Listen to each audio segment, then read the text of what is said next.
আজকে রান্না করব মাছ দিয়ে কাঁচকলা। তো হ্যালো, কেমন আছেন সবাই? আশা করি সবাই ভালো আছেন। তো রান্না করার জন্য চুলায় বসিয়ে দিলাম একটা পাতিল, তার মধ্যে দিয়ে দেব পরিমাণ মতো তেল। এখন দিয়ে দেব পেঁয়াজ বাটা, রসুন বাটা, তারপরে পেঁয়াজগুলাকে ভালো করে একটু ভেজে নেব। এই মশলাগুলো আমি আগে থেকে পানি দিয়ে ভিজিয়ে রেখেছিলাম, এখন দিয়ে দেব।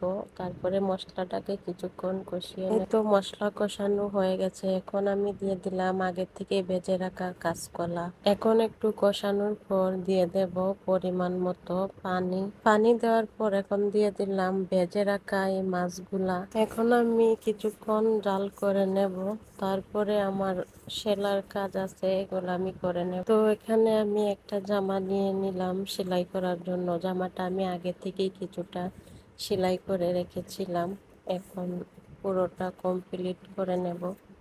এই যে আমার এই জামা সেলানো প্রায় শেষ।